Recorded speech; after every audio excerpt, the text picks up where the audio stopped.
Good morning विद्यार्थी मित्रों, केम छो? मजामां छो ने? आई होप के कालना विडियो लेक्चर में आईयूपीएससी नामकरण दरेक विद्यार्थीओ व्यवस्थित शीखी लीधुं हशे। हेलो आल्केन अने हेलो एरिन संयोजनोना प्रकार, हेलो आल्केन हेलो एरिन संयोजनोने रिलेटेड एना आईयूपीएससी नामकरण सहित बधी ज वस्तुओ आपणे बहु व्यवस्थित रीते कालना विडियो लेक्चर में शीखेली छे। एटले कालनो विडियो लेक्चर आखे आखो आपणो आईयूपीएससी ने फाळवेलो छे, बराबर। तो आई होप के दरेक विद्यार्थीए व्यवस्थित आईयूपीएससी नामकरण करेलुं हशे। नहीं खबर पड़ी एमां मने पूछ्युं हशे, बराबर ने? चलो नेक्स्ट आजे આપણે બહુ અગત્યની વાત કરવાની છે એ હેલો આલ્કેન હેલો એરિન સંયોજનોની બનાવટ પર વાત કરવાની છે। મિત્રો ચેપ્ટર જે છે બે અલગ અલગ ફોર્મમાં ચાલે છે। પહેલો ભાગ છે હેલો આલ્કેન છે, બીજો હેલો એરિન છે। હેલો આલ્કેનની બનાવટ હું RX લખું એટલે હેલો આલ્કેન સમજી જજો। ARX એટલે હેલો એરિન। આ બંનેની આપણે શું વાત કરવાની છે? બનાવટ જોવાની છે, બંનેના રાસાયણિક ગુણધર્મો જોવાના છે, બંનેના ભૌતિક ગુણધર્મો જોશું અને બંનેના ઉપયોગો એટલે કે પોલી હેલો આલ્કેન સંયોજન। આટલી વસ્તુ કરશો એટલે આ ચેપ્ટર આખું પૂરું થશે। હેલો આલ્કેનની બનાવટ, હેલો એરિનની બનાવટ, હેલો આલ્કેનના રાસાયણિક ગુણધર્મો, હેલો એરિનના રાસાયણિક ગુણધર્મો, હેલો આલ્કેનના ભૌતિક ગુણધર્મો, હેલો એરિનના ભૌતિક ગુણધર્મો અને બંનેના સંયુક્ત રીતે ઉપયોગો। ચેપ્ટર જે છે એ બેઝિકલી બહુ અગત્યનું ચેપ્ટર છે, કારણ કે આના રિલેટેડ ઘણી બધી પ્રક્રિયાઓ એ નેક્સ્ટ ચેપ્ટરમાં આવવાની છે। એટલે રિએક્શન મિકેનિઝમ છે, ક્યારે પ્રક્રિયા થઈ છે, એ પ્રેક્ટિસ જેટલી બેટા તમે કરશો એટલો બેનિફિટ તમને થવાનો છે, બરાબર। ચાલો તો શરૂઆત આપણે કરવાની સૌપ્રથમ હેલો આલ્કેનની બનાવટથી શરૂઆત કરવાની છે। કેટલી બનાવટો આપણે આ ચેપ્ટરમાં ડિસ્કસ કરવાની છે જેડબલ્યુની દ્રષ્ટિએ કે બોર્ડની દ્રષ્ટિએ, એ દરેક ચર્ચા અહીંયા કરીએ છીએ। ટાઇટલ આપણે આપશું હેલો આલ્કેનની બનાવટ બેટા।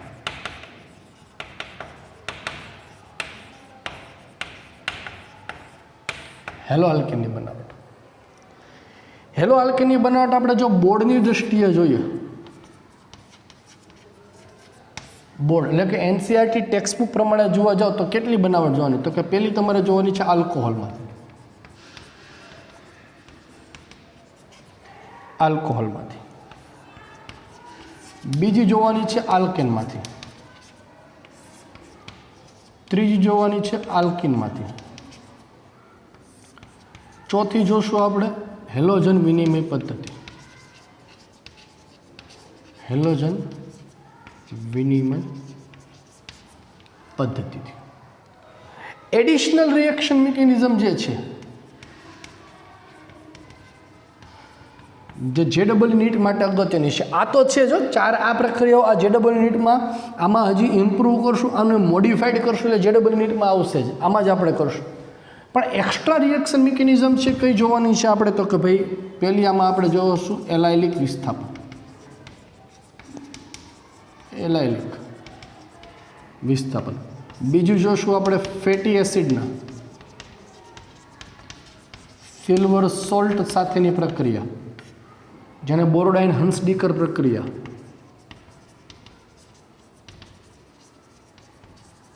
હન્સડીકર રિએક્શન કહેવામાં આવે છે। ત્રીજી પ્રક્રિયા ગ્રિગ્નાર્ડ પ્રક્રિયા,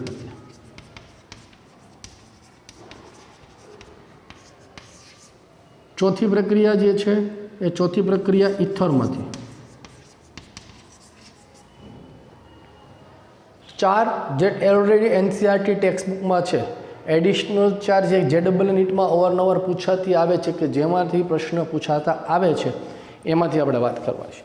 આ ચાર છે આમાં ઇન્ક્લુડ થાય જ છે બેટા, એટલે કે આમાંથી હજી મોડિફાઈડ વર્ઝન કરશું એટલે આમાં આવશે, એટલે ટોટલ જી નીટમાં 8 થઈ, બોર્ડ રિલેટેડ 4 થઈ ગયા। ક્લિયર છે? આ એટલા માટે લખ્યું છે કે તમે જ્યારે રીડિંગ કરો, જ્યારે તમે વાંચતા હોય ત્યારે તમને ખબર પડવી જોઈએ કે બોર્ડની કઈ છે, જી નીટની કઈ છે, કારણ કે હું જે છે બધી સાથે જ કમ્બાઈન કરાવવાનો છું। આમાં કેટલી વસ્તુ કરવી તો કે તમારી ટેક્સ્ટબુકમાં જેટલી આપેલી હોય એને રિલેટેડ એટલી કરવાની, એની સિવાયની એડિશનલ કોઈને કરવાની જરૂરિયાત નથી। ક્લિયર છે દરેક મિત્રોને? ચાલો તો શરૂઆત આપણે સૌપ્રથમ કરવાની છે જે 11થમાં તમારે ઓલરેડી આવેલી છે આલ્કેન અને આલ્કીનમાંથી। એટલે આજના વિડીયો લેક્ચરમાં આપણે આલ્કેન, આલ્કીન અને જો સમય રહેશે તો હેલોજન વિનિમય પદ્ધતિ જોશું। નેક્સ્ટ વિડીયો લેક્ચરમાં આલ્કોહોલમાંથી અને બાકીની એડિશનલ પ્રક્રિયા છે જોશું, બરાબર। ચાલો સ્ક્રીન પર જે દેખાય છે એને એકવાર સ્ક્રીનશોટ લઈ લો એટલે આગળ વાત કરું। ચાલો બનાવટમાં આપણે સૌપ્રથમ જોવાનું છે આલ્કેનમાંથી।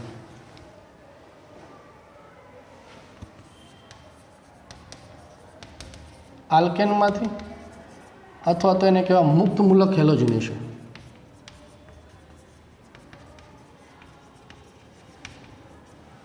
મુક્ત મૂલક હેલોજનેશન. ધોરણ 11માં તમે આ પ્રક્રિયા ઓલરેડી શીખેલા છો બેટા, નવી પ્રક્રિયા કોઈ નથી.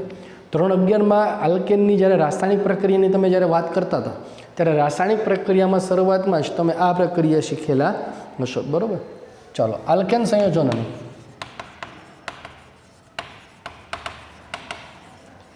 સંયોજનો સૂર્યપ્રકાશની હાજરીમાં અથવા ઊંચા તાપમાને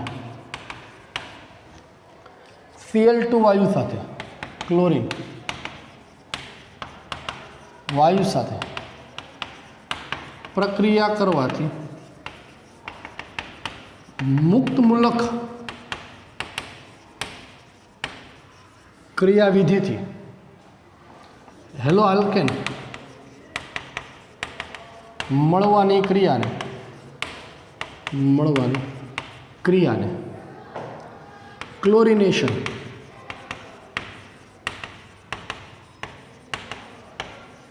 કહેવાય છે. ધોરણ 11માં આપણે શીખેલા છે બેટા. આલ્કેન સંયોજનો દાખલા તરીકે CH4 એની ડાયક્લોરિન વાયુ સાથે HMU સૂર્યપ્રકાશની હાજરીમાં અથવા તો ઊંચા ટેમ્પરેચરે 200 થી 400 કેલ્વિન ટેમ્પરેચર પર પ્રક્રિયા કરો એટલે અહીંયાથી હાઇડ્રોજન, અહીંથી Cl માઇનસ ઓફ શું થાય HCl મળે તમને ક્લોરોમિથેન. રાસાયણિક પ્રક્રિયા છે એમાં કન્ટિન્યુઅસલી આગળ વધે છે. ધોરણ 11માં તમને મેં શીખવાડ્યું હતું, બંનેનું જ્યારે સમપ્રમાણ લ્યો છો ત્યારે પ્રક્રિયા છે એ ફર્ધર આગળ ચાલે જ રાખે છે. ફરીથી ક્લોરીન વાયુ સાથે સૂર્યપ્રકાશની હાજરીમાં માઇનસ ઓફ HCl એટલે બને CH2Cl2 ડાયક્લોરોમિથિન. ફરી પાછું ક્લોરીન વાયુ સાથે સૂર્યપ્રકાશની હાજરીમાં માઇનસ ઓફ Cl બને CHCl3 ક્લોરોફોર્મ. ફરી પાછી પ્રક્રિયા કરો ક્લોરીન વાયુ સાથે માઇનસ ઓફ HCl થાય મળે CCl4 મળે છે. આ પ્રક્રિયાનો મોટામાં મોટો ડ્રોબેક શું છે બેટા? તો કે આમાં તમને કોઈ એક ફિક્સ નિપજ નથી મળતી. ક્લોરોમિથેન, ડાયક્લોરોમિથેન, ક્લોરોફોર્મ કે ટેટ્રાક્લોરોમિથેન નથી મળતી. આમાં મિક્સચર મળે છે તમને, આ પણ મળે છે, આ પણ મળે, આ પણ. પણ જો તમારે કોઈ એક ફિક્સ પ્રોડક્ટ અહીંયા સુધી ક્લોરોમિથેન જ જોતી હોય તો શું કરવું? જો માત્ર ને માત્ર ક્લોરોમિથેન જોતી શું કરવું બેટા? તો કે મિથેન. જો રિએક્શન આગળ ક્યારે ચાલે? તો કે જ્યારે ક્લોરીન વધુ પ્રમાણમાં હોય તો જ. ક્લોરીન અહીંયા છે તો પ્રક્રિયાથી તો શું કરવું? તો કે ભાઈ મિથેનનું પ્રમાણ વધુ લ્યો અને ક્લોરીનનું પ્રમાણ ઓછું લ્યો. ઓછા પ્રમાણમાં અને વધુ પ્રમાણમાં મિથેન સાથે પ્રક્રિયા કરો તો આ પ્રક્રિયાને અહીંયા સ્ટોપ કરી શકો તમે. એટલે ક્લોરોમિથેન મળે, આગળ પ્રક્રિયા થશે નહીં. પણ પ્રક્રિયા જે છે એ મુક્તમૂલક ક્રિયાવિધિને અનુસરે છે. બહુ અગત્યની બાબત છે. મુક્તમૂલક ક્રિયાવિધિ એટલે શું? તો કે પ્રક્રિયા દરમિયાન ઇન્ટરમીડિયેટ તરીકે મુક્તમૂલક મળે છે. બેટા 3 ઇન્ટરમીડિયેટ, મેઇનલી 3 ઇન્ટરમીડિયેટ, બાકી તો ઘણા બધા હોય. મેઇનલી 3 ઇન્ટરમીડિયેટ મધ્યવર્તી સંયોજનો, પ્રક્રિયાને જે આગળ વધારે વચેટીઓ જેને આપણી ભાષામાં કહેવામાં આવે એને ઇન્ટરમીડિયેટ કહેવામાં આવે. એ 3 હોય: મુક્તમૂલક, કાર્બોકેટાઇન અને કાર્બેનાઇન. કોઈપણ પ્રક્રિયાની નિપજ એ આ 3 ઇન્ટરમીડિયેટની સ્ટેબિલિટી ઉપર હોય. કયો ઇન્ટરમીડિયેટ સ્ટેબલ છે એના પર આધાર રાખશે બેટા. આપણે એક્ઝામ્પલ જોશું એટલે તમારો કોન્સેપ્ટ છે હજી વધારે ક્લિયર થશે. તો આ ક્લોરિનેશનની વાત કરી. ફ્લોરિનેશન એ સૂર્યપ્રકાશ એટલે ઉદ્દીપકની ગેરહાજરીમાં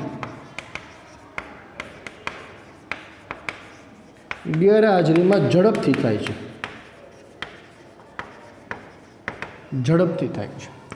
જ્યારે બ્રોમિનેશન એ ક્લોરિનેશન કરતા ધીમી પ્રક્રિયા છે. જ્યારે આયોડિનેશન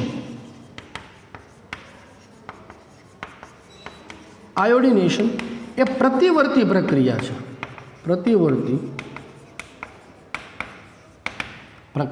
એટલે ફરી પાછી જે છે નિપજ તમારી મૂળભૂત રીતે મળે ને એટલે શું થાય પ્રક્રિયામાં?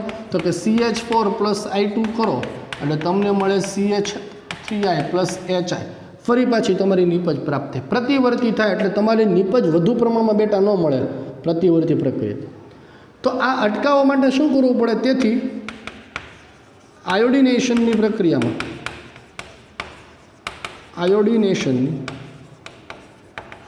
प्रक्रियामां नाइट्रिक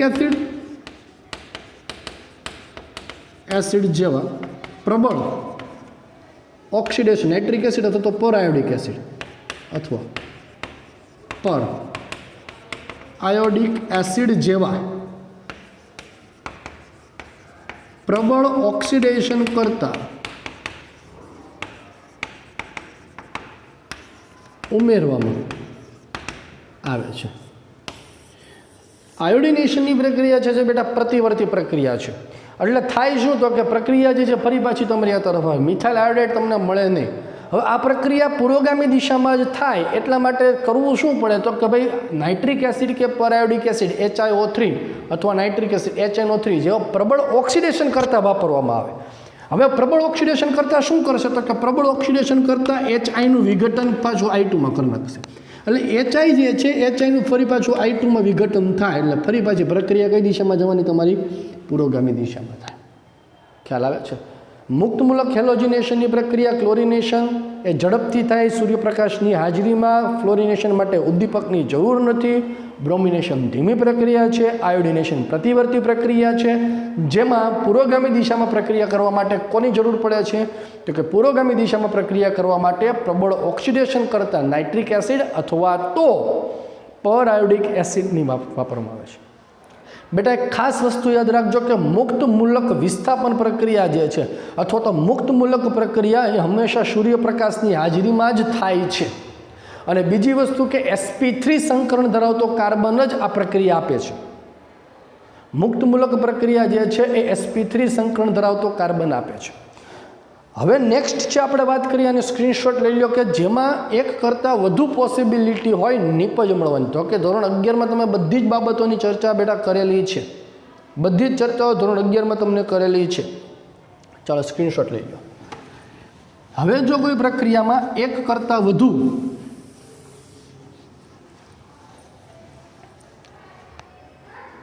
एक करता વધુ નિપજ મળવાની પોસિબિલિટી હોય, દાખલા તરીકે તો કે ભાઈ CH3 CH2 CH3 આની પ્રક્રિયા જ્યારે ક્લોરીન વાયુ સાથે થાય Cl2H ની ત્યારે કેટલી નિપજ મળશે? શબ્દ સમજજો મારો, કેટલી નિપજ મળશે એ ડિપેન્ડ્સ કરે છે હાઇડ્રોજનના પ્રકાર ઉપર।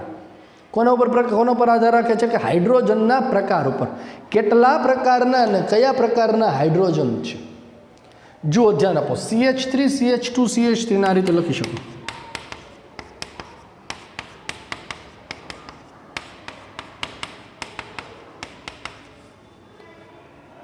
પ્રક્રિયા ક્લોરીન સાથે થાય તો મળતી નિપજ એટલે ક્લોરીન જોડાવાની બેટા બે પોસિબિલિટી છે। Either it's join at the second number hide carbon -HCl બીજા નંબરના કાર્બન સાથે જોડાય તો મળે શું તમને? CH3 CHCl CH3 2 chloropropane. અથવા તો પોસિબિલિટી છે પહેલા નંબરના કાર્બન આ બંને કાર્બન સાથે -HCl મળે તમને શું?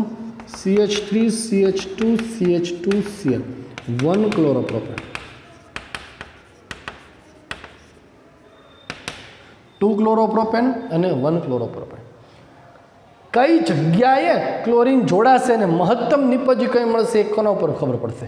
પહેલી વસ્તુ કે બે નિપજ મળી એનો આધાર મેં કીધું પ્રમાણે હાઇડ્રોજનના પ્રકાર। કેટલા પ્રકારના હાઇડ્રોજન છે બેટા? તો કે બે પ્રકારના છે। આ CH3 વાળા જે હાઇડ્રોજન છે 1 2 3 4 5 6 એને કહેવાય પ્રાથમિક હાઇડ્રોજન। કેટલા છે આમાં? 6। જ્યારે CH2 વાળા હાઇડ્રોજન છે એને કહેવાય સેકન્ડરી હાઇડ્રોજન। કેટલા છે? 2। હાઇડ્રોજન ધરાવતો કાર્બન બીજા કેટલા કાર્બન સાથે જોડાયેલો? 2 કાર્બન। એટલે સેકન્ડરી કાર્બન છે એની સાથે જોડાયેલા હાઇડ્રોજન સેકન્ડરી કાર્બન કહેવાય। પ્રાથમિક કાર્બન સાથે જોડાયેલા કાર્બનને પ્રાથમિક હાઇડ્રોજન કહેવાય। બે પ્રકારના હાઇડ્રોજન છે પ્રાઇમરી એન્ડ સેકન્ડરી, તો બે પ્રકારની નિપજ મળે। પણ વધુ સ્થાયી મોસ્ટ સ્ટેબલ કઈ મળશે તો કે આધાર રાખશે મુક્ત મૂલકની સ્ટેબિલિટી પર। કોના ઉપર આધાર રાખશે? મહત્તમ નિપજ મેળવવાનો આધાર, નિપજ મેળવવાનો આધાર એ મુક્ત મૂલકની સ્થાયીતા પર એ મુક્ત મૂલકની સ્થાયીતા પર આધાર રાખે છે. ધોરણ 11માં બેટા તમને શીખવાડેલું છે. જે વિદ્યાર્થી ધોરણ 11માં ઓર્ગેનિક કેમેસ્ટ્રીમાં મુક્ત મૂલકની સ્થાયીતા, કાર્બોકેટાઇનની સ્થાયીતા, કાર્બેનાઇનની સ્થાયીતાને અસર કરતા પરિબળો, પ્રેરક અસર, ઇલેક્ટ્રોમેરિક અસર, સંસ્પંદન અસર, આ બધી જ વસ્તુઓ છે વ્યવસ્થિત અભ્યાસ જેણે નહીં કર્યો એને બધી તકલીફ પડવાની છે. એટલે I request to all the students કે તમારો બેઝિક કોન્સેપ્ટ ખાસ ક્લિયર કરી નાખજો. જો એમાં થોડીક પણ જો પ્રોબ્લેમ હશે તો તમને આ બધી જ વસ્તુ બાઉન્સ થવાની છે. મુક્ત મૂલકની સ્થાયીતા પર આધાર રાખશે. મુક્ત મૂલક કેટલા પ્રકારના અહીંયા થવાના છે તો કે ભાઈ આ કાર્બન સાથે જો જોડાય તો આ તમારો બને સેકન્ડરી મુક્ત મૂલક, અને આ બંનેમાંથી કોઈ પણ એક સાથે જોડે તો આ મળ્યો તમારો પ્રાથમિક મુક્ત મૂલક. મુક્ત મૂલકની સ્થાયીતાનો ક્રમ, મુક્ત મૂલકની સ્થાયીતાનો ક્રમ એ તમને ખબર છે કયો થવાનો છે તો કે ટર્સરી સૌથી વધુ, પછી સેકન્ડરી ને પછી પ્રાઇમરી. મુક્ત મૂલકની સ્થાયીતાનો ક્રમ, તૃતીયક મુક્ત મૂલક વધુ સ્થાયી, ત્યાર પછી સેકન્ડરી મુક્ત મૂલક, પ્રાઇમરી મુક્ત મૂલક. તો તમારી મુખ્ય નિપજ કઈ બનવાની છે બેટા અહીંયા તો કે મુખ્ય નિપજ જે છે તમારો મુક્ત મૂલક જે સ્થાયી હોય તે મળે. આ તમારો મુક્ત મૂલક સ્થાયી છે. આ સેકન્ડરી મુક્ત મૂલક તમારો સ્ટેબલ મુક્ત મૂલક છે, મોસ્ટ સ્ટેબલ છે, માટે એ તમારી મહત્તમ નિપજ મળે એટલે આ મુખ્ય નિપજ લગભગ 55% જેટલી મળે, જ્યારે આ તમારી ગૌણ નિપજ 45% છે. જો આ બધી જ વસ્તુ તમારી ટેક્સ્ટ બુકમાં આપેલી નથી એટલે દરેક વિદ્યાર્થીઓ ઓર્ગેનિક કેમેસ્ટ્રીની પોતાની નોટ્સ જે બનાવેલી હોય, ધોરણ 11માં દરેક વિદ્યાર્થીને મેં કીધેલું છે કે ઓર્ગેનિક કેમેસ્ટ્રીની એક બેઝિક નોટ્સ તમારી હોવી જોઈએ કે જેમાં તમે IUPAC નામકરણ કાર્બનના પ્રકારથી માંડીને છેલ્લે સુધી JEE નીટ અને ચેપ્ટર તમારું ઓર્ગેનિક પૂરું થાય ત્યાં સુધીની બધી માહિતી તમને એક ઓર્ગેનિકના ચોપડામાંથી મળી જવી જોઈએ. તો ધોરણ 11ના 2 ચોપડા જે છે તમારા 2 ચેપ્ટર જે ઓર્ગેનિક કેમેસ્ટ્રીના છે એના ચોપડા તમે બનાવેલા હશે ને એમાં આ બધી વસ્તુઓને નોટ ડાઉન કરતા જાજો, તો જ ઓર્ગેનિક કેમેસ્ટ્રીમાંથી તમે સ્કોર કરી શકશો. બાકી ઓર્ગેનિક કેમેસ્ટ્રીમાં સ્કોર કરવો એટલો પણ સરળ નથી હો બેટા, બરાબર, ધ્યાન રાખજો. તો આ વાત આપણે કરી કે જ્યારે એક કરતાં વધુ પોસિબિલિટી તમારી પાસે હોય મુક્ત મૂલક મળવાની તો તમારી મુખ્ય નિપજ કઈ થશે તો કે ડિપેન્ડ્સ કરે છે તમારા મુક્ત મૂલકની સ્થાયીતા પર. જે મુક્ત મૂલક તમારો વધુ સ્થાયી હોય એમાં નિપજ તમારી મહત્તમ મળશે. Is it okay? ક્લિયર છે? થોડાક એક્ઝામ્પલની હજુ પ્રેક્ટિસ કરાવીશ એટલે તમારો કોન્સેપ્ટ વધારે ખ્યાલ થશે. અને સ્ક્રીનશોટ લઈ લો એટલે નેક્સ્ટ એક્ઝામ્પલ તમને હું કરાવું આ ટાઈપના, બરાબર. ચાલો, આમ તો ધોરણ 11માં તમે પ્રેક્ટિસ કરેલી જ હશે, બરાબર, છતાં આપણે અહીંયા એકવાર રિવાઇઝ છે એ કરી લઈએ છીએ.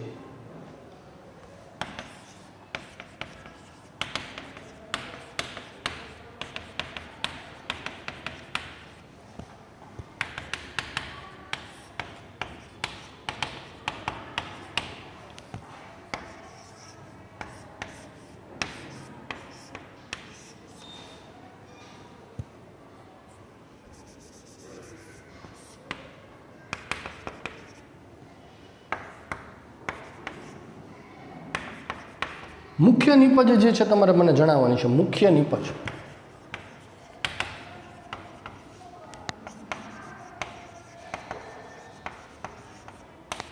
મુખ્ય નિપજ. પહેલો પ્રશ્ન કે બેટા કેટલી નિપજો મળશે, બરાબર. તો તમને ખબર હોવી જોઈએ કે CH3 વાળા કાર્બન છે બધા કેવા થવાના પ્રાઇમરી, CH2 વાળા બધા કયા થવાના સેકન્ડરી, ને CH વાળો કયો થવાનો ટર્સરી. મુખ્ય નિપજ હંમેશા કઈ મળવાની છે તમારી તો કે જે મુક્ત મૂલક તમારો વધુ સ્થાયી હોય તે તમારી મુખ્ય નિપજ મળે. મોસ્ટ સ્ટેબલ મુક્ત મૂલક કયો થાય તમારો ટર્સરી, તો તેની સાથે જોડાય એટલે શું મળશે તમને CH3 ક્લોરીનની આ જોડાતા Cl CH2 CH3 2 chloro 2 methyl butane 2 chloro 2 methyl butane. ચાલો આમાં જુઓ કેટલા પ્રકારના હાઇડ્રોજન છે બેટા. જો અહીંયા કાંઈ નથી એટલે અહીંયા CH3 તો હોય જ, તો આ primary. CH2 CH2 CH2 CH2 CH2 આ બધા જ સેકન્ડરી. અહીંયા કોણ હશે? કાર્બન કાર્બન સોરી આ કાર્બન છે, 1 2 3 બંધ છે એટલે એક હાઇડ્રોજન અહીંયા છે, CH થયો. આ ટર્સરી, આ ખબર પડવી જોઈએ બેટા તમને. પ્રાઇમરી હાઇડ્રોજન, સેકન્ડરી હાઇડ્રોજન ને ટર્સરી હાઇડ્રોજન. મોસ્ટ સ્ટેબલ મુક્ત મૂલક તમારો ટર્સરી હાઇડ્રોજન સાથે થાય એટલે આ સરળતાથી વિસ્થાપિત થાય. એટલે આની સાથે તમારો હાઇડ્રોજન જોડાય એટલે તમારી મુખ્ય નિપજ ક્યાં મળશે? અહીંયા મળવાનું. ક્લિયર? આ શું મળ્યું તમને? તો કે ભાઈ 1 ક્લોરો 1 મિથાઇલ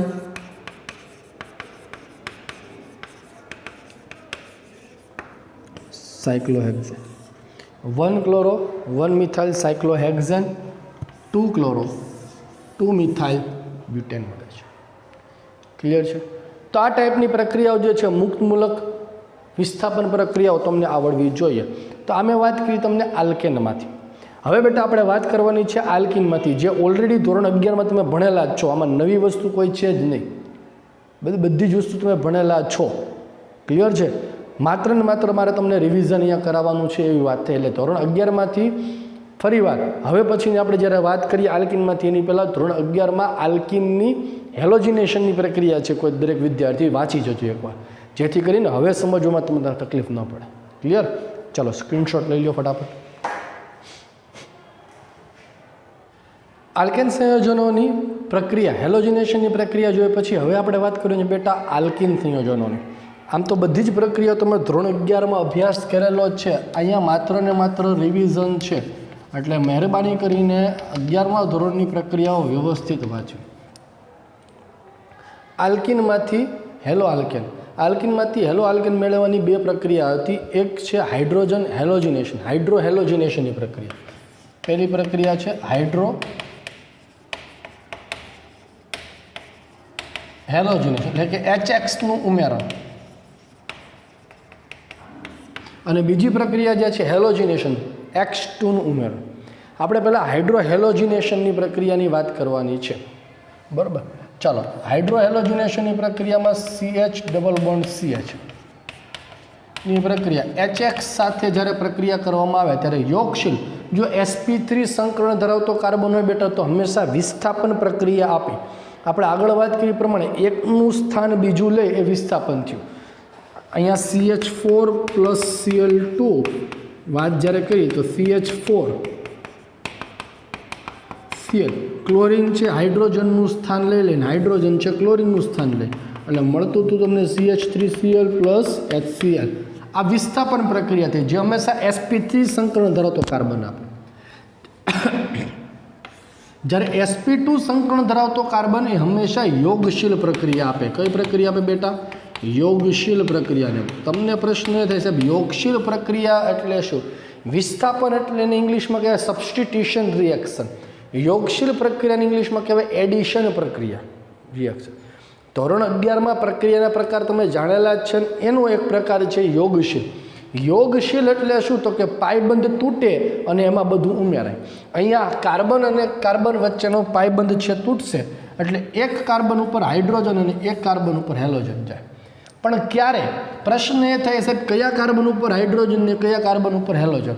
તો કે જો સંમિત આલ્કિન હોય, કેવો આલ્કિન હોય? સંમિત આલ્કિન, તો કોઈ પણની ઉપર હાઇડ્રોજન ને કોઈ પણની ઉપર હેલોજન જાય, કોઈને કંઈ ખોટું લાગે નહીં. એક્સ આ હેલોજન કદાચ અહીંયા આવી જાય, હાઇડ્રોજન અહીંયા આવી જાય, કોઈ વાંધો નથી. પણ ક્યારે? સંમિત આલ્કેન હોય. તો સંમિત કોને કહેવાય? તો કે ભાઈ દ્વિબંધ ધરાવતા બંને કાર્બન જે છે એની સાથે જોડાયેલા હાઇડ્રોજન સમાન હોય, આ હાઇડ્રોજન સમાન હોય તો એને સંમિત આલ્કેન કહેવાય. દ્વિબંધ સાથે જોડાયેલા હાઇડ્રોજન કેવા હોય? સમાન. તો એને શું કહેશું આપણે બેટા? સંમિત આલ્કિન કહેશું. પરંતુ અસંમિત આલ્કિન હોય, કેવો હોય? અસંમિત આલ્કિન. તો શું થાય? પ્રશ્ન એ થાય અસંમિત આલ્કિન. પરંતુ અસંમિત આલ્કિનની આલ્કિન HX જેવા અસમપ્રક્રિયક સાથેની પ્રક્રિયાથી સાથેની પ્રક્રિયાથી મળતી નિપજનો આધાર, મળતી નિપજ એ માર્કોવ-નિકોફના નિયમને, માર્કોવ-નિકોફના નિયમને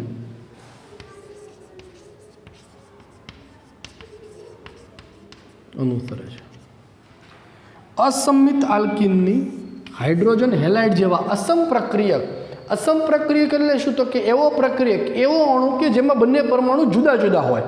HCl, HBr આ બધા અસમ કહેવાય. Cl2, Br2 બધા સમ કહેવાય, સરખા પરમાણુ છે.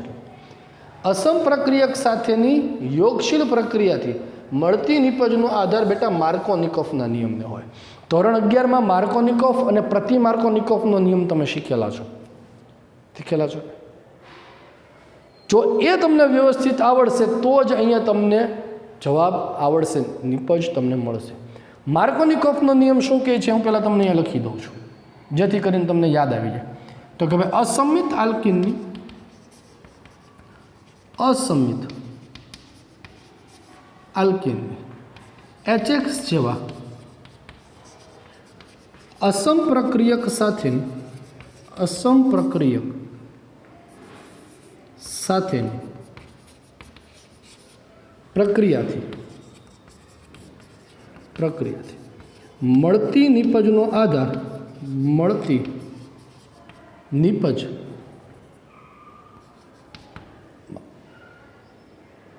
અસમ પ્રક્રિયકનો વધુ વિદ્યુતઋણ પરમાણુ, અસમ પ્રક્રિયકનો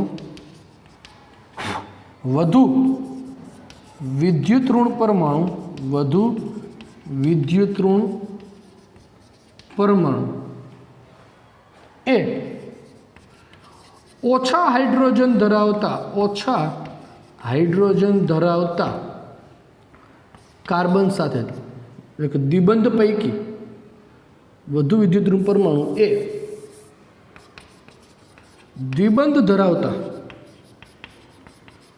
કાર્બન પરમાણુ પૈકી ઓછા હાઇડ્રોજન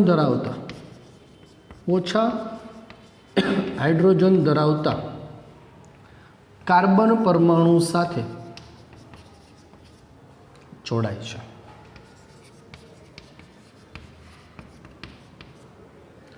આ મોસ્ટ IMP સેન્ટેન્સ છે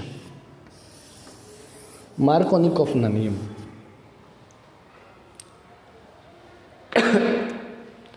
અસંમિત આલ્કીનની હાઇડ્રોજન હેલાઇડ સાથેની યોગશીલ પ્રક્રિયામાં અસમ પ્રક્રિયકનો વધુ વિદ્યુતઋણ પરમાણુ HX એ દ્વિબંધ ધરાવતા કાર્બન પૈકી એવા કાર્બન સાથે જોડાશે કે જ્યાં હાઇડ્રોજન પરમાણુ કેવા હશે? ઓછા હશે. આ નિયમ એટલે માર્કોવ-નિકોફનો નિયમ. જો માર્કોવ-નિકોફનો નિયમ છે જનરલી તમે યાદ રાખવાની જરૂર નથી, પણ ક્યારેક જો તમે ઇલેક્ટ્રોમેરિક અસર બેટા વ્યવસ્થિત ભણેલા હોય તો તમારે માર્કોવ-નિકોફ યાદ રાખવાની જરૂરિયાત નથી. પણ ઇલેક્ટ્રોમેરિક અસર ધોરણ 11માં તમને શીખવાડેલી છે. શું કહે છે ઇલેક્ટ્રોમેરિક અસર? તો કે જ્યારે અસંમિત આલ્કીન, અસંમિત પ્રક્રિયક સાથે, અસંતૃપ્ત આલ્કીન કહેવાય એમ, તો અસંતૃપ્ત આલ્કીન સાથે બહારથી આવનારા પ્રક્રિયકની હાજરીમાં પાયબંધ છે એ કઈ બાજુ વિસ્થાપન પામશે એ તમને ખબર પડવી જોઈએ.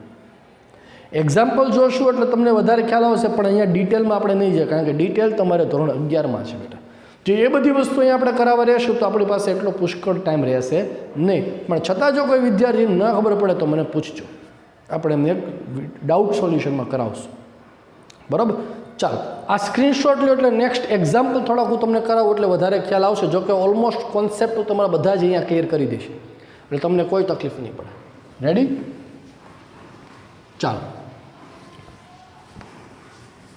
અસમ પ્રક્રિયકની અસંમિત alkene CH3 CH double bond CH2 આ તમારો અસંમિત આલ્કીન છે, કારણ કે દ્વિબંધ ધરાવતા કાર્બન સાથે એક બાજુ હાઇડ્રોજન છે, એક બાજુ CH3 છે. ક્લિયર? આની પ્રક્રિયા HCl સાથે આપણે જ્યારે કરીએ, યોગશીલ પ્રક્રિયા જ્યારે થાય ત્યારે મળતી નિપજ છે, બે નિપજ થાય. પહેલી નિપજ શું છે? પહેલી પોસિબિલિટી શું છે? હું આ નંબર આપી દઉં, 1, 2 અને 3. એક પોસિબિલિટી ક્લોરીન જે છે એક નંબરના કાર્બન થાય, બીજી પોસિબિલિટી જે છે એ ક્લોરિન બીજા નંબરના કાર્બન પર જાય. ધારો કે ક્લોરિન 1 નંબરના કાર્બન પર જાય તો નિપજ શું મળશે તમને? CH3 CH2 CH2Cl 1 chloropropane 1 chloropropane. અને બીજી પોસિબિલિટી પ્રમાણે ક્લોરિન છે બીજા નંબરના કાર્બન પર જાય CH3 CHCl CH3 આ 2 ક્લોરોપ્રોપેન.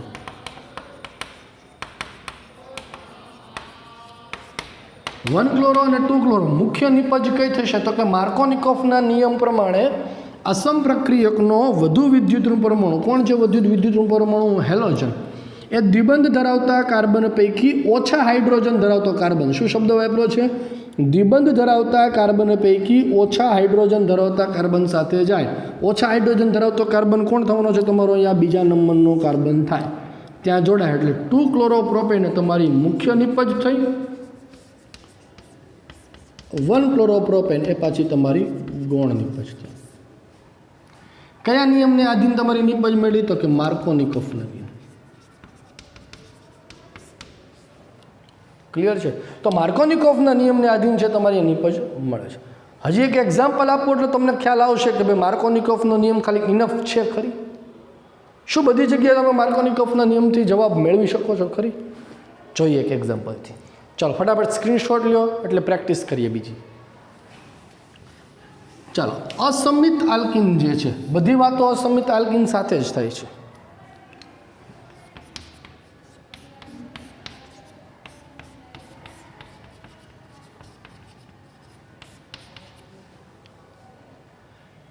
પ્રશ્ન નંબર 1, અસમિત આલ્કિન છે તો કે હા, દ્વિબંધ ધરાવતા કાર્બન સાથે જોડાયેલા સમૂહ જુદો જુદો, મિથાઇલ ઇથાઇલ, હાઇડ્રોજન હાઇડ્રોજન.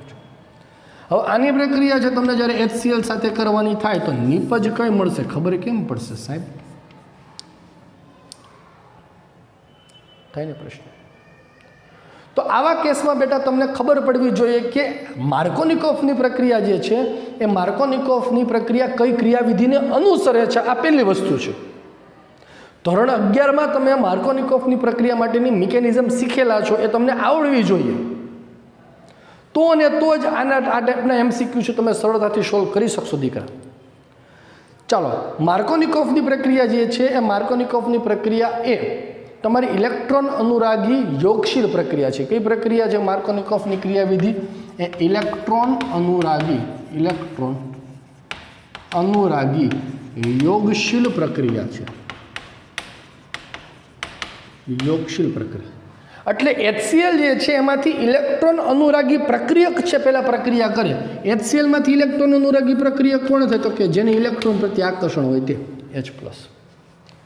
તો હવે H+ જે છે એ બે જગ્યાએ શિફ્ટ થઈ શકે, એટલે કે પાયબંધ કઈ બાજુ તૂટશે એના પર આધાર રાખશે.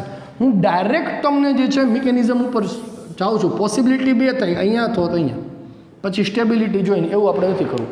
હું તમને સીધી જ ઇલેક્ટ્રોમેરિક અસરથી સમજાવવા માંગુ છું. આ ઇલેક્ટ્રોમેરિક અસરથી. હવે જુઓ, અહીંયા પાયબંધ જે છે, પાયબંધ શિફ્ટ કઈ બાજુ થશે એનો આધાર એની સાથે જોડાયેલા સમૂહ પર હોય.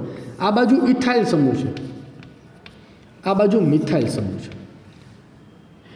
મિથાઇલની પ્રેરક અસર છે એટલે આ બાજુ ઇલેક્ટ્રોનને બંધને આ બાજુ ધક્કો મારે. તો કે ઇથાઇલની પણ પ્રેરક અસર છે, એ પણ બંધને ઇલેક્ટ્રોનને આ બાજુ ધક્કો મારશે. પણ બેટા મિથાઇલ અને ઇથાઇલમાંથી પ્રેરક અસર વધુ કોની છે? ધક્કો મારવાની, ઇલેક્ટ્રોનને પોતાનાથી ધક્કો મારવાની કેપેસિટી વધુ કોની છે? તો કે ઇથાઇલની છે. એટલે આ બાજુ બધા ઇલેક્ટ્રોનને ધક્કો મારે તો સ્વાભાવિક છે કે બંધ ક્યારેય આ બાજુ તૂટીને ઇલેક્ટ્રોન યુગ્મ અહીંયા ન આવે. કારણ તો કે આ બાજુ ઓલરેડી ઇલેક્ટ્રોનની ડેન્સિટી વધુ છે કાર્બન ઉપર. કોના દ્વારા વધુ વધી? તો કે ઇથાઇલ જે ઓલરેડી આ બાજુ ઇલેક્ટ્રોન ધક્કો મારે છે, અહીંયા ઇલેક્ટ્રોન છે જ. તો કે બંધ તૂટીને હવે ફરી પાછો કાર્બન કે મારે નથી જોતા ભાઈ આ કાર્બન ઇલેક્ટ્રોન, તો શું થશે? બંધ તૂટવાની પોસિબિલિટી તો કે સ્વાભાવિક છે, આને ધક્કો મારે બંધ અહીંયા તૂટશે. જો બંધ પાયબંધ તૂટીને અહીંયા જાય તો આના પર કયો ચાર્જ આવવાનો બેટા? તો કે આના ઉપર નેગેટિવ ચાર્જ આવે. તો શું થવાનું? જો CH3CH negative charge, CH2CH3H positively charge. તો હાઇડ્રોજન છે કોની સાથે શિફ્ટ થાય? તો કે ભાઈ નેગેટિવ ચાર્જ સાથે. તો શું થયું? CH3CH2C positively charge hydrogen CH2CH3 કોણ બન્યો તમારો કાર્બોકેટાઇન બન્યો મળતી નિપજનો આધાર હંમેશા કાર્બોકેટાઇનની સ્થાયીતા પર હોય આ ભૂલાવવાનું નથી કાર્બોકેટાઇનની સ્થિરતા પર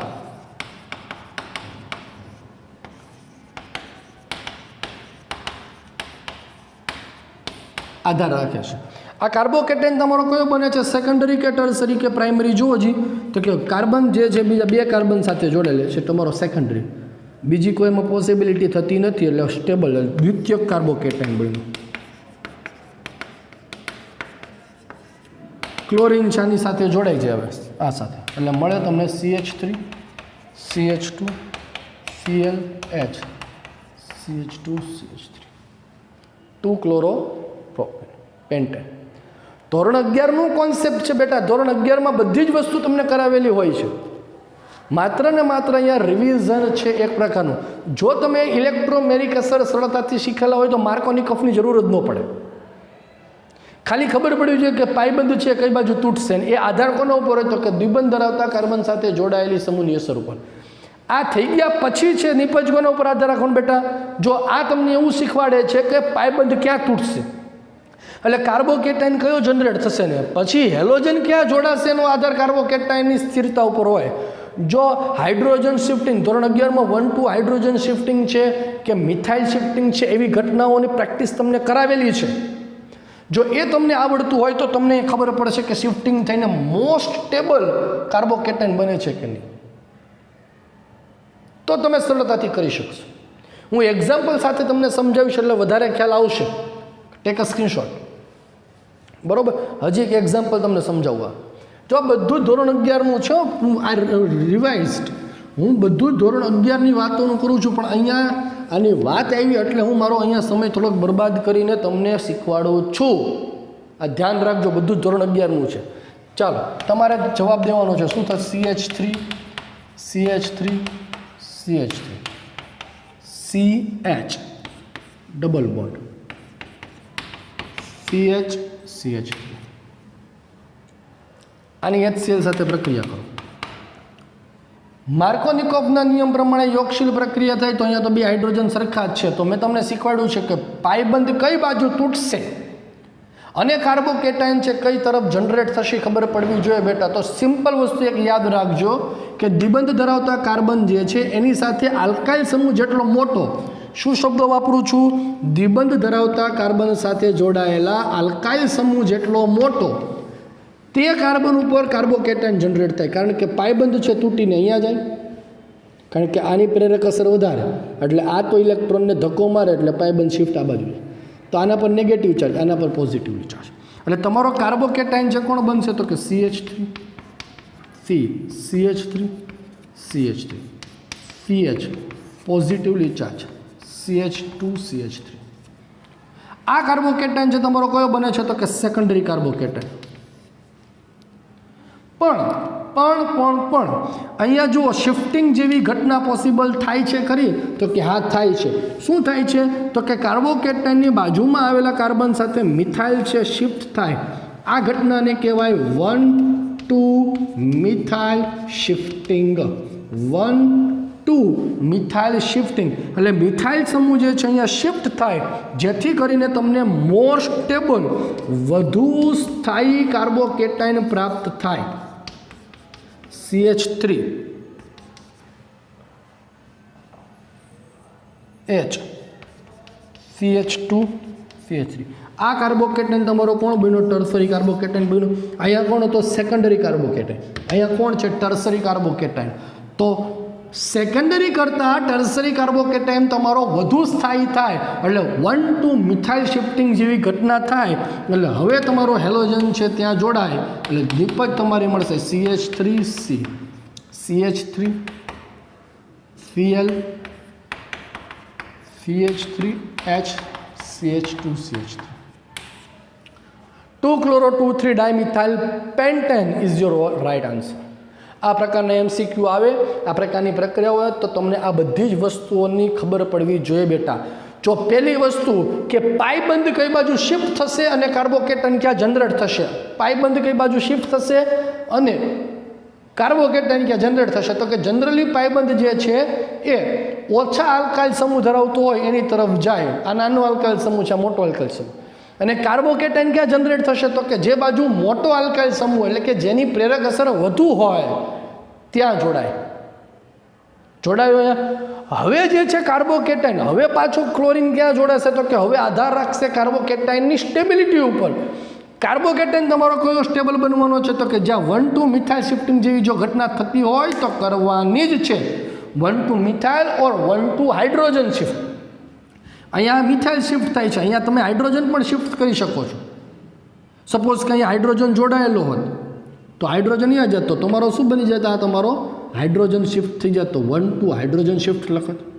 તો સેકન્ડરી કાર્બોકેટાઇનમાંથી ટર્સરી કાર્બોકેટાઇન બન્યો કે જે તમારો મોસ્ટ સ્ટેબલ છે સેકન્ડરી કરતાં ટર્સરી, માટે તમારે નિપજ મળે છે 2-chloro-2,3-dimethyl butane પેન્ટેન. ખ્યાલ આવ્યો દરેકને? બહુ જ અગત્યની પ્રક્રિયાઓ છે. ધોરણ 11માં આલ્કિનમાંથી આ જ પ્રક્રિયાઓ ZEE નીટમાં સૌથી વધુ પૂછાય છે. હું અહીંયા માત્ર ને માત્ર તમારું રિવિઝન કરાવું છું બસ. 11માં આલ્કિનમાંથી જી નીટમાં વધુ ટોપિકના પ્રશ્ન પૂછાય ને એ પણ આ યોગશીલના જ પૂછે છે પાછા, આ ટાઈપના છે. ક્લિયર છે? ચાલો સ્ક્રીનશોટ લો, એટલે હજી એક એક્ઝામ્પલ આપું તમારી જાતે સેલ્ફ પ્રેક્ટિસ કરો એમ. ચાલો ત્યાર પછી હવે વાત કરું, હજી એક એક્ઝામ્પલ આપું છું, સેલ્ફ પ્રેક્ટિસ કરજો, ન ખબર પડે ત્યાં મને પૂછજો, બરાબર?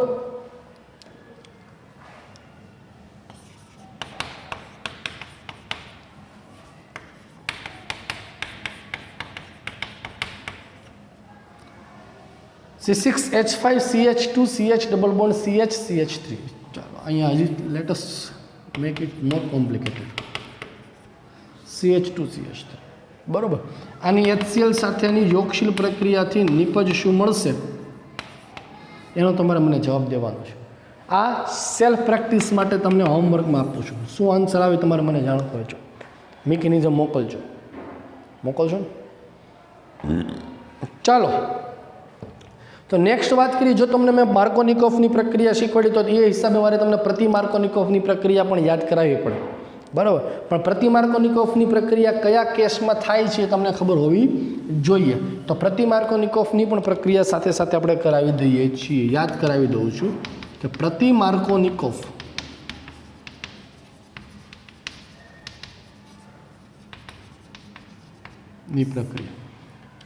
માર્કોનિકોફની પ્રક્રિયા બરાબર. ચાલો ક્યારે લાગુ પડે, કયા કેસમાં લાગુ પડશે પ્રતિ માર્કોનિકોફની પ્રક્રિયા? તો પ્રતિ માર્કોનિકોફની માટે બે શરત છે. પહેલી શરત તો કે માત્ર ને માત્ર HBrમાં જ લાગુ પડશે. HCl કે HI એમાં પ્રતિ માર્કોનિકોફનો નિયમ લાગુ પડશે નહીં. અને બીજી શરત શું બેટા, તો કે પેરોક્સાઇડ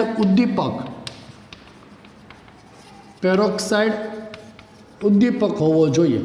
જો કોઈ પેરોક્સાઇડ ઉદ્દીપક હોય અને HBr હોય તો ફિક્સ છે પ્રતિ માર્કોનિકોફ જ લાગુ પડશે. દાખલા તરીકે CH3CH ડબલ બોન્ડ CH2 પ્રક્રિયા HBr સાથે પેરોક્સાઇડની ઉદ્દીપકની હાજરીમાં પ્રક્રિયા કરીએ તો પ્રતિ માર્કોનિકોફનો નિયમ માર્કોનિકોફ કરતાં રિવર્સ પેરોક્સાઇડ અસર પણ આને કહેવાય છે, બરાબર ને? પ્રતિ માર્કોનિકોફની પ્રક્રિયા છે એને પેરોક્સાઇડ અસર અથવા તો ખાસ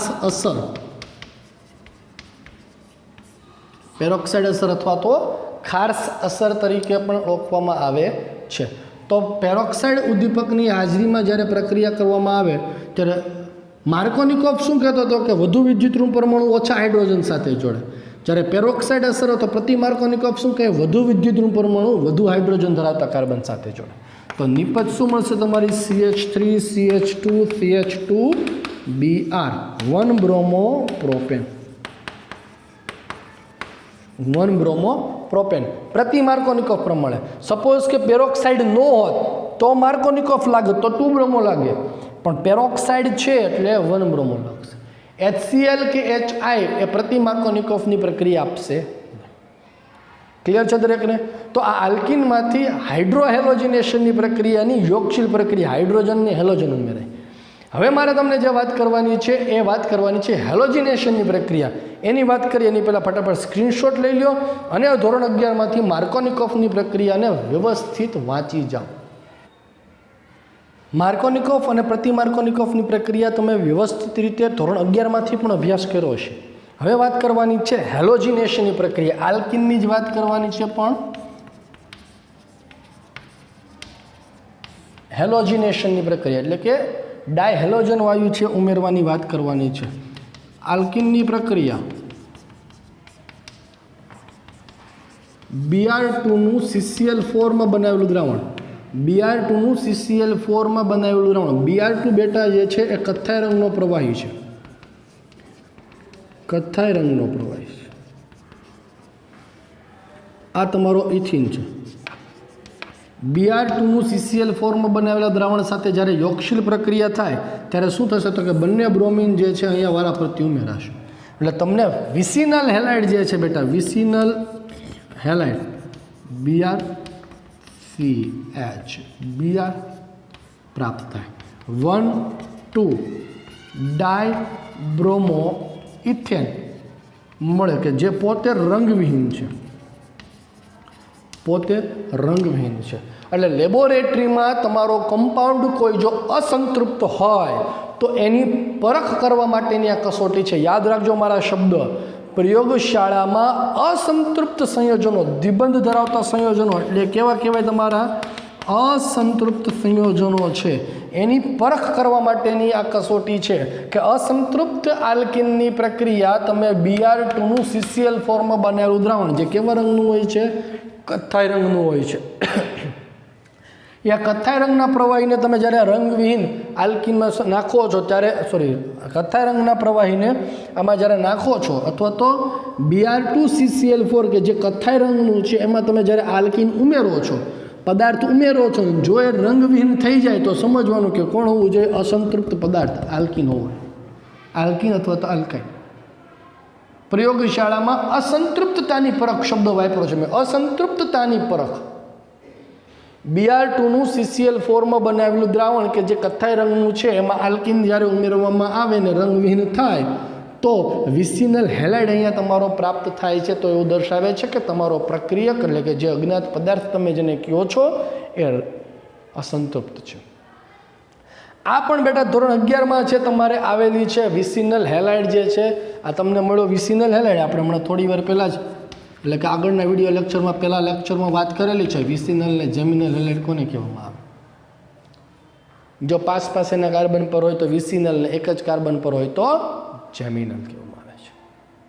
ક્લિયર છે દરેક વિદ્યાર્થીને? ખ્યાલ આવશે?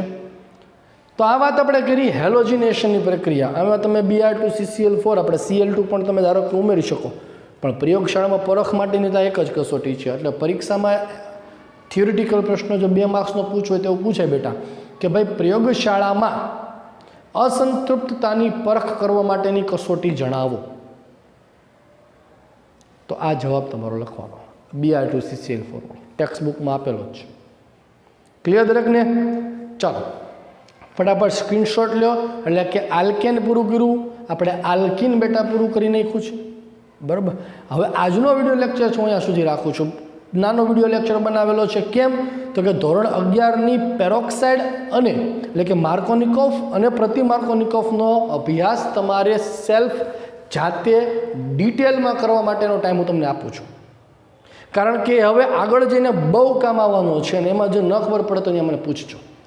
કાલના વિડીયો લેક્ચરમાં આપણે નેક્સ્ટ બનાવટ જે છે એ નેક્સ્ટ બનાવટો બધી પૂરી કરવાની છે, બરાબર. ચાલો બાય.